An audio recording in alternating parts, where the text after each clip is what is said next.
Hey, what's up, guys? Today is December 12th, 2022, and I'm going to be touching on some deep stuff today. I'm going to be talking about how I think it's impossible for a matrix simulation that we're all collectively plugged into a matrix type simulation. I'm going to be talking about the psychology of why Fight Club and The Matrix came out in 1999, around the time of 9/11, 2001. I'm going to be talking about how I'm a targeted individual, and which I've already kind of talked about that before a little bit, and kind of about the Matrix stuff too. But anyways, I'll start off. I'll get it right off the bat.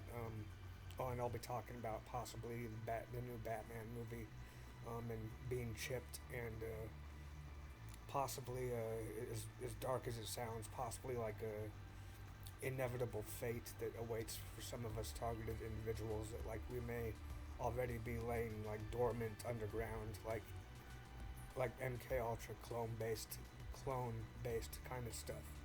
But anyways, I'll start off with the fact that I'm a targeted individual, and I experience voice to skull and remote neural monitoring. And what voice to skull is, I don't just hear voices in my head, which other people can or can't hear depending on who they want to hear the voices. I actually communicate back with these voices through my mind, so I can talk back to them through my mind whenever I want to. And I think a lot of people don't really address this, and maybe not every targeted individual gets to talk back to their mind. I don't know.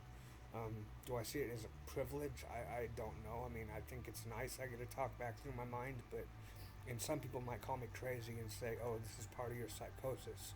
Well, these some of these labels, could be put out there for a reason. I'm not saying that people don't have psychosis and schizophrenia, but I might have, a little bit of schizophrenia because my mind kind of wanders a lot, but I know that I hear voices and they're not part of my imagination, because based on your psyche, that you're not interacting with your own brain. You just know when when somebody's replying to you that aren't is not totally predictable, which is something that only it's not that only I can know, but if you heard it, you would know and you would believe me that this is not just part of my mind. um, I also experience remote neural monitoring, and that encompasses a lot more. That can inflict like pain in you. I don't know if that has anything to do with more MK Ultra based cloning kind of stuff.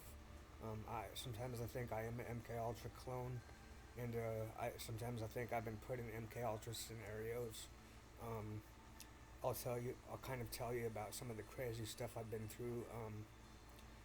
I'll tell you right now. As far as MK Ultra scenarios go, I don't know if this is a scenario or if like I'm under like literally below ground. There's like a Large Hadron Collider. Like there's technically there could be more of these than we think, and they could have been built before 2008, according to my 9/11 theory. That they utilized a Large Hadron Collider to and a downward directed energy weapon in the towers, to possibly possibly for the downward directed energy weapon to extend below ground in the center hollow column in the towers. And the center hollow column extended below ground in my theory, and struck a basically electromagnetic pulse type thing that spread outward like the circumference, and once it reached the circumference of the circular Large Hadron Collider underground, which is like spinning particles, spinning at like the speed of light.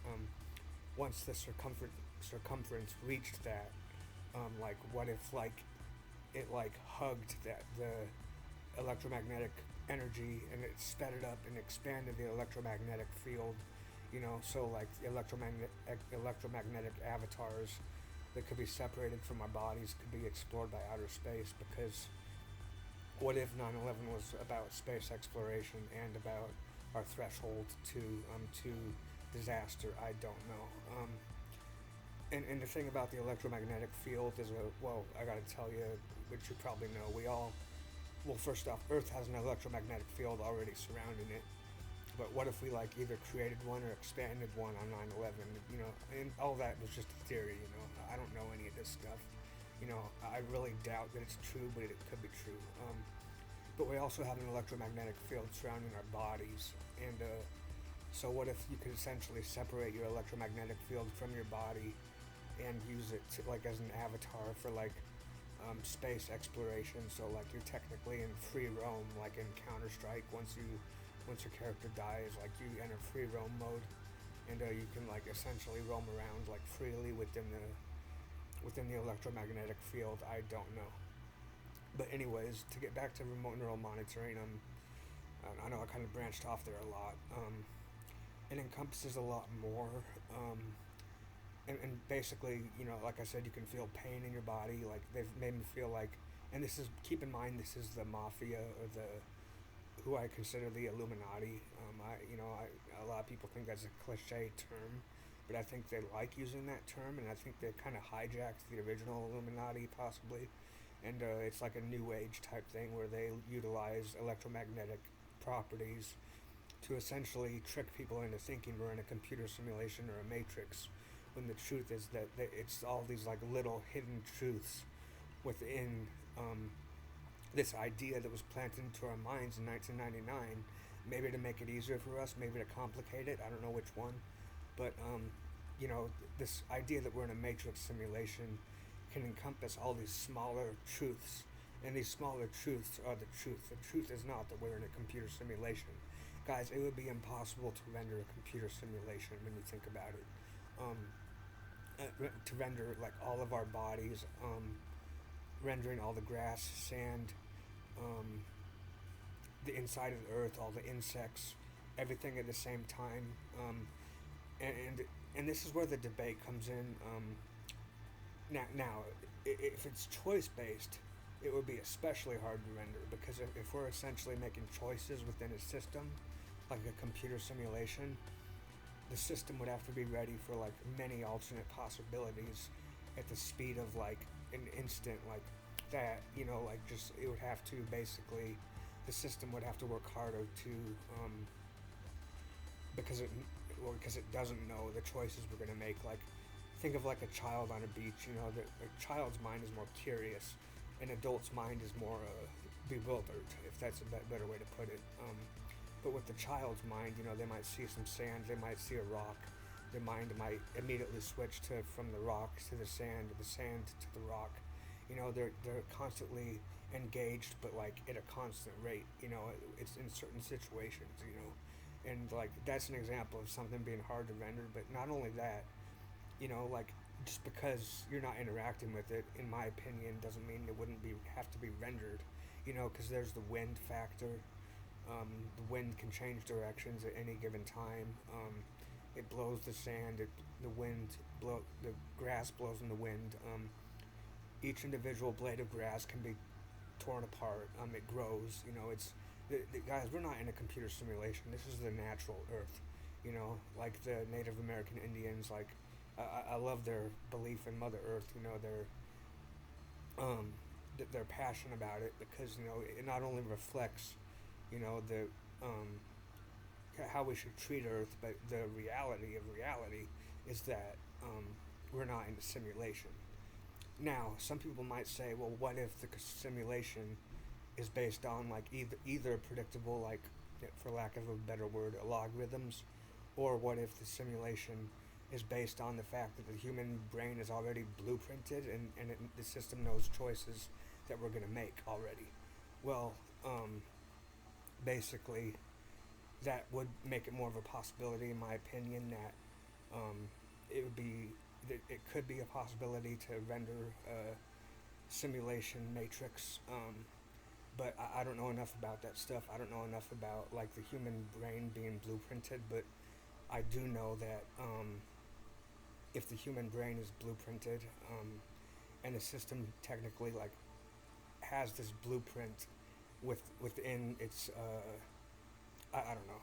I probably shouldn't even touch on it, because I don't know enough about it. And while it's fun to like write on a notepad file, and like, because like I can think better when I write on notepad files, to be honest. And like in these videos I try to be clear, but sometimes I'm kind of random and sporadic, and I'm not conceptually organized very well, but I do my best.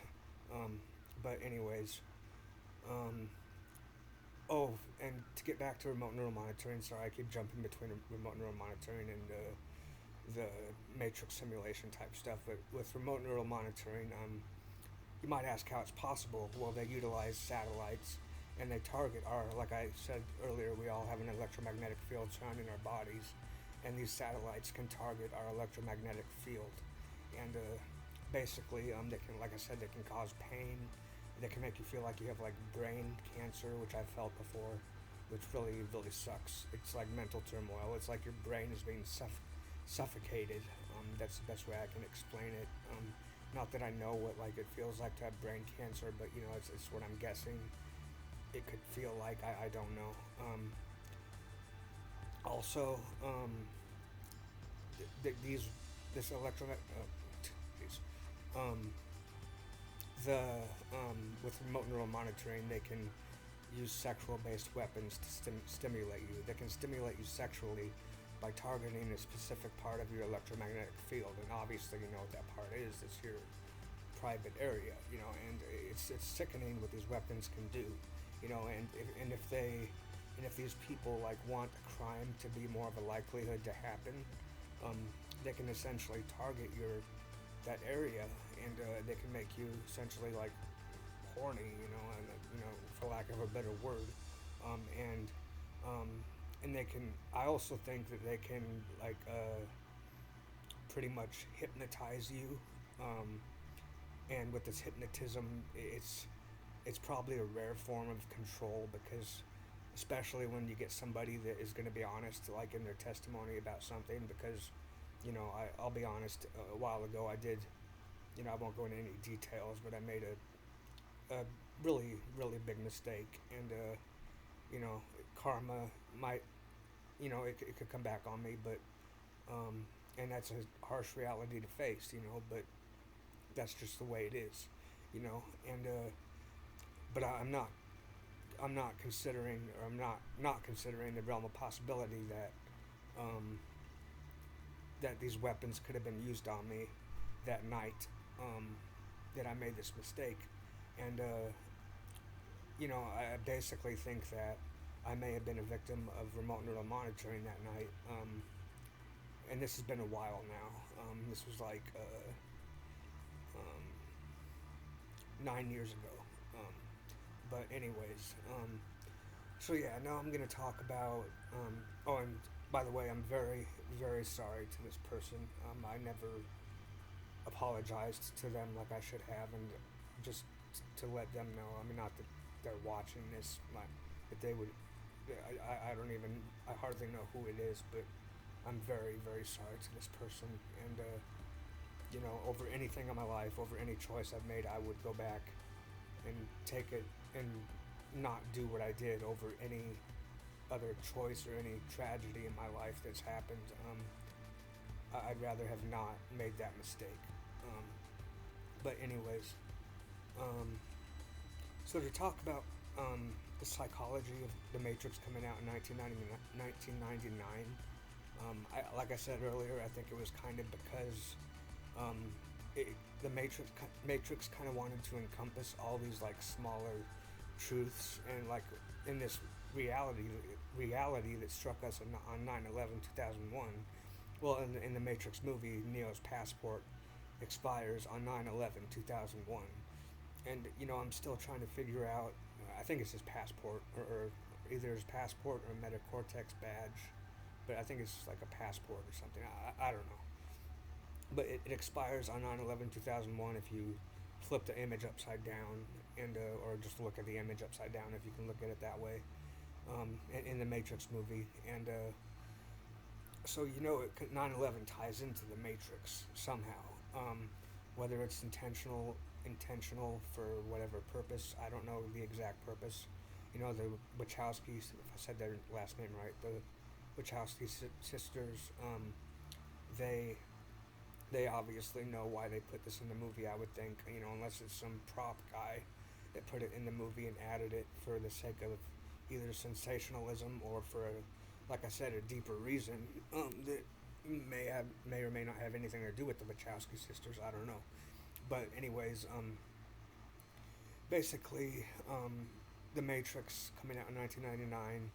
Um, when you think about all these little factors, like all these crazy things, like if you've heard of the Large Hadron Collider, which I mentioned earlier, it's a particle smasher, and it's used to essentially it can create like dark matter. I think it can like create new particles or something new. I don't know enough about it. There's something about like the Higgs boson particle, like the God particle or something. I don't know. That could involve some scary stuff. I know I did have an experience one time when I walked.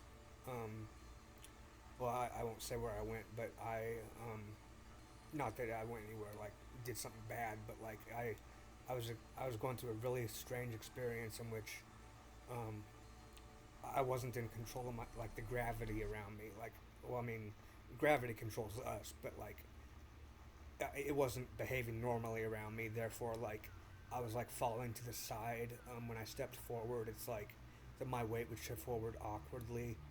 It was scary as hell, and I felt like my God particle, the if it's called the Higgs boson or whatever, I think it was like removed from my brain temporarily because that's it says the worst part of hell is and this is some real true stuff that's in the Bible, I think, is separation from God. And if they can take away the God particle, just think about what they can do to you in like a trip type scenario. If you're like underneath, like if there's a Large Hadron Collider far underneath the ground below you, and what if that's how they're controlling the gravity above ground, for you specifically. So if like we're not in a computer simulation, but like this is an example of something that they want people to think we're in a computer simulation, and this is where they might utilize targeted individuals because they might like try to scare their own people, like watching Neuralink, watching this particular targeted individual, which is me, and I'm on voice to skull. They can read my mind. Obviously, I communicate back with them through my mind. But that night, I went through some scary shit, guys. It was beyond scary. It was like a hellish nightmare. And like I said, I'm not going to say where I went or how I handled it, but I got through it. I didn't hurt anybody. It's not like they swayed me to go hurt somebody or something. But it was scary as hell, beyond scary as hell. It's like the God particle is removed from me, and when the God particle is removed from your brain, like the God gene, it's like you feel cut off from the universe, like you're in a different universe. Sorry, I got interrupted, guys. Anyways, I think I'm gonna end the video for today. Today is December 12th, 2022, and that's all I got for today. God bless. Later.